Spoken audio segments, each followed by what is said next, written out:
सारे चोर चोर एक तरफ, एक ईमानदारी एक तरफ। मोदी जी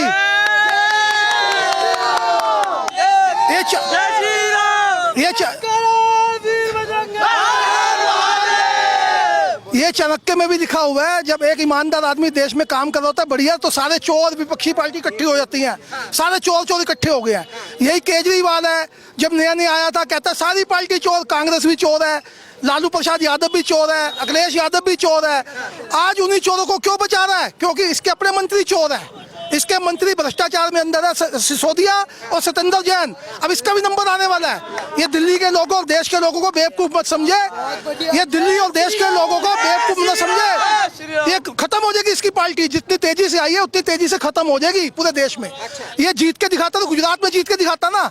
कांग्रेस दिल्ली में तो कांग्रेस की सरकार हमेशा रहती है, यहाँ थोड़े जो इसको वोट मिलते हैं कांग्रेस की फूट के वोट मिलते हैं। वही हाल पंजाब में हुआ, क्योंकि दिल्ली में बीजेपी नहीं आती। ये तब मानू इसको बीजेपी के गढ़ से जीत के दिखाया, गुजरात से जीत के दिखाता, तब इसको मानते हैं गुजरात से जीत के दिखाया। ये सबसे बेशर्म पार्टी है केजरीवाल, सब पार्टियों का चोर केजरीवाल। क्यों? इसने क्या कहा था? इसने कहा था मैं जन लोकपाल बिल बनाऊंगा जब ये जीता था। आज तक इसने जन लोकपाल भ्रष्टाचार का क्यों नहीं बनाया?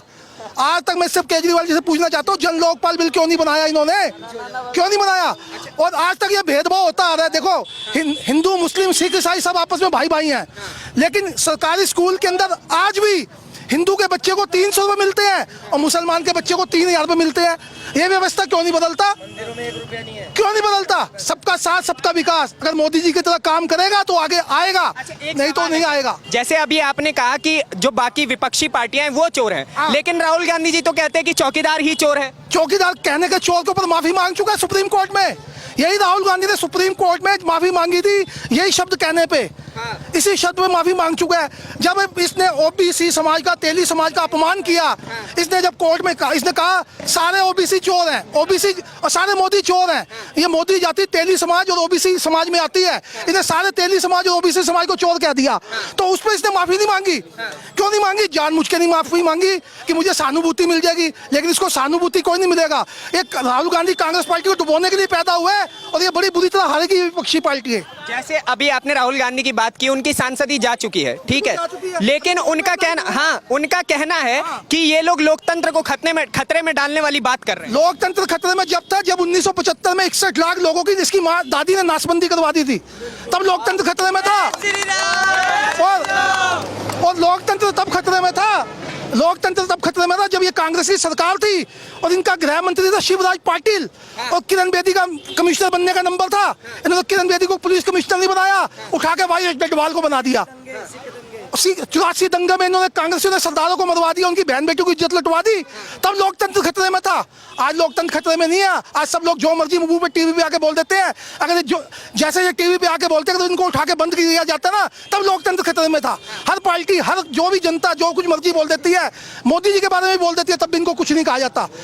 तब लोकतंत्र खतरे में होता जब इनको उठा के बंद कर दिया जाता। राहुल गांधी सिर्फ जान के सहानुभूति बटोरना है, लेकिन इसको कुछ मिलने वाला नहीं है। अच्छा, एक बात बताइए, अभी प्रधानमंत्री बनने के लिए नीतीश कुमार लाइन में है, अरविंद केजरीवाल लाइन में है, ममता बनर्जी लाइन में है, राहुल गांधी लाइन में है, एमके स्टालिन लाइन में है। किसको प्रधानमंत्री बनाया जाएगा? प्रधानमंत्री मोदी जी ही बनेंगे। कोई माई का लाल कोई पैदा नहीं हुआ जो उनको रोक जाए।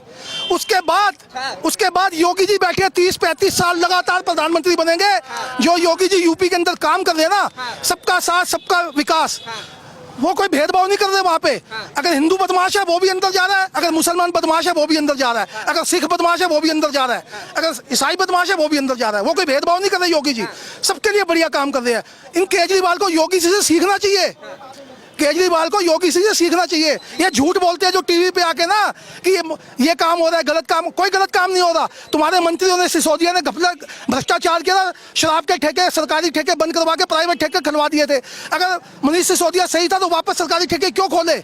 इसने 14 सिमें अपनी क्यों नष्ट करी? केजरीवाल के पीए से कितनी सिमें उन्होंने इस्तेमाल करी? तो केजरीवाल का भी नंबर आएगा अंदर जाने का। और एक संजय सिंह जो बैठा राज्यसभा सांसद बनके झूठ का पुलंदा, ये भी अंदर जाएगा।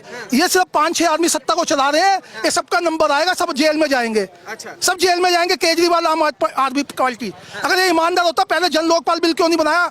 8 साल से इसकी सरकार है, क्यों नहीं बनाया जन लोकपाल बिल? आप बात कर रहे हैं, आप कह रहे हैं कि भाजपा सत्ता में आएगी, भाजपा अच्छा काम कर रही है। महंगाई और बेरोजगारी को लेकर के लगातार विपक्ष घेरती रहती है। महंगाई नहीं है, वही कांग्रेस के दौर में 250 रुपए किलो दाल बिकती थी, 200 रुपए किलो प्याज बिकता था, 100 रुपए किलो 150 रुपए किलो टमाटर बिकता था। अच्छा, दालें 250 रुपए किलो बिकती थी। अब कोई सी आप दाल ले लो, 70-80 रुपए किलो दाल है। आलू 10 रुपए किलो मिल रहा है, प्याज 15 रुपए 20 रुपए किलो मिल रहा है। हर चीज सस्ती है आज की डेट में। पेट्रोल का भाव जहाँ जहाँ बीजेपी की सरकार है वहाँ की राज्य सरकारें जीएसटी कम कर रही है, जहाँ ये नॉन बीजेपी की सरकार है वो जीएसटी कम नहीं करती। जैसे केजरीवाल राज्य सरकार में जीएसटी कम नहीं कर रहा, राजस्थान की सरकार नहीं कम कर रही। जहाँ जहाँ बीजेपी की सरकार है वो केंद्र सरकार भी टैक्स कम कर रही है और राज्य सरकारें भी कम कर रही हैं। ये जान के नहीं करते, लेकिन ये जितना मर्जी झूठ बोल ले, आएंगे मोदी जी सत्ता के अंदर। एक बात बताइए, जैसे आप मोदी जी का सपोर्ट कर रहे हैं, इसके पीछे का कारण क्या है? ये काम इन्होंने, इसकी जनता सपोर्ट कर रही है, पूरी 130 करोड़ जनता, हिंदू मुस्लिम सिख ईसाई सब अच्छे बंदे सपोर्ट कर रहे हैं। जो कुछ खास बंदे इनके चेले चपाटे वो नहीं कर रहे, जो कट्टरपंथी लोग हैं, बाकी हिंदू मुस्लिम सब अच्छे लोग हैं, सब बढ़िया काम कर रहे हैं, मोदी के साथ हैं। महंगा, अच्छा एक बात बताइए, जैसे आपने कहा, आपको क्या लगता है क्या क्या काम भाजपा द्वारा अच्छे किए गए हैं जो 2024 में दोबारा से आए? भाजपा के काम अच्छे, मोदी जी के काम पहले तो नंबर 1 दवाइयों का काम। जो मेरी मम्मी की दवाई 3000 रुपए की आती थी, जो प्रधानमंत्री नरेंद्र मोदी की दवाइयों की दुकान से लेते हैं, वो जो 3000 की दवाई थी वो 400 रुपए में आ रही है मात्र। बदमाशी खत्म हो गई है। यूपी के अंदर जाके देख लो, जो पहले कांग्रेस के राज में सारी जगह बम फटते थे, सरोजनी नगर में बम फट गया, पूरे देश में बम फटते थे, फतेहपुरी में बम फट गया, करोलबाग में बम फट गया, आज कहीं से आवाज नहीं आती कि बम फट गया। आज मोदी जी के राज में देश हमारा मजबूत हो रहा है और हर चीज में पूरा विश्व हमारे देश में आगे झुकता है, मोदी जी से आगे राय मांगता है। तो मोदी जी देश को मजबूत कर रहे हैं, बढ़िया काम कर रहे हैं वो। सुरक्षा को लेकर के लगातार नरेंद्र मोदी सरकार को घेरा जाता है कि सुरक्षा उनके द्वारा महिलाओं के लिए अच्छी नहीं। सबके लिए बढ़िया है, आज सुरक्षा बढ़िया है। कांग्रेस के राज में सारा कुछ गलत होता था, हर चीज 2 नंबर का काम याद होता था। मोदी जी के राज में अगर ईमानदारी से पेपर दे के आओगे, उसमें रिश्वत नहीं चल रही। अगर आप पास अच्छी परीक्षा दे के आओगे तभी आपकी नौकरी लगेगी, रिश्वत के दौर पे कोई काम नहीं होगा। में लेटरिंग करने जाती थी लेडीज। क्या कह रहे हैं? मैं नहीं बोल पाऊंगा। पानी पीने। अच्छा बताइए, और क्या नाम हुआ भाई आपका? विशाल सिंह राणा। विशाल सिंह राणा, क्या कहेंगे 2024 में किसे प्रधानमंत्री बनना चाहिए? मोदी जी क्या कारण है? अच्छा काम कर रहे हैं। जनसंख्या वैसे तो कहना चाहिए जनसंख्या को ला दे तो ये महंगाई सही चलेगी। वैसे महंगाई तो काफी हो रही है, जनसंख्या पर निरंतर होना चाहिए। 2 बच्चे तो होने चाहिए हर बंदे के। मुसलमान शादी कर हाँ, मोदी जी आप कह रहे प्रधानमंत्री बन जाएंगे, लेकिन वो जनसंख्या नियंत्रण तो लगा नहीं रहे। वो ये ना, फिर लड़ाई दंगे मुसलमान के होते, मुसलमान पक्षों अपना उठाता है जो। अच्छा, क्या नाम हुआ भाई साहब आपका? मेरा नाम राजीव कुमार झा हुआ सर, बताइए। क्या नाम? राजीव कुमार झा हुआ मेरा नाम। राजीव कुमार झा जी, कहाँ से? बिहार से हैं? बिल्कुल सर, बिहार से। बताइए। ठीक है, एक बात बताइए, 2024 में बिहार की जनता और आपका दिल क्या कहता है, कौन बन रहा है प्रधानमंत्री? सर बिहार में सर बीजेपी ही आएगी। बिहार में भी जी बिल्कुल जी। प्रधानमंत्री कौन बनेगा? नरेंद्र मोदी। क्या कारण है? सर नरेंद्र मोदी की जो बहुत सारी कामें जो है ना, जो जनता के सामने पटल पे है, आंखों से दिखता है। जी सर, आप पूछो कि कौन कौन सी कामें हैं। कौन सी काम है? जनधन योजना ले लो, उज्ज्वला योजना ले लो, हाँ, इन सारी लाडली योजनाएं हैं, हाँ, जीवन ज्योति योजना है, वृद्धा पेंशन योजना, बहुत सारी ढेर सारी योजनाएं हैं जो जनता तक पहुंच रही है, नीचे तक पहुंच रही है। तो इससे ज्यादा अच्छा काम क्या चाहिए? हाँ, जो महिलाएं जो है लकड़ी पे खाना बनाती थी, आँख खराब करती थी, आज उससे जो उज्ज्वला योजना के रसोई गैस में मिल रहा है, फ्री में मिल रहा है। राहुल गांधी जी कह रहे हैं मुझे प्रधानमंत्री बनाओ और मैं इससे अच्छा माहौल कर दूंगा देश। राहुल गांधी जी युवा युवराज है, ठीक है, वो युवा युवराज है। उनको जो है ना नाना परनाना का जो है ना वो पति संपत्ति मिली पड़ी है, उनके अलावा कुछ नहीं है। खुद की राजनीति बेस नहीं है उनका। बाप के नाम पे, दादी के नाम पे जो है ना जीत कर आते हैं, ऐसा खुद का बेस नहीं है। आज तक उन्होंने खुद कुछ नहीं किया। कुछ नहीं किया। क्या किया है बताइए, क्या किया है आज तक?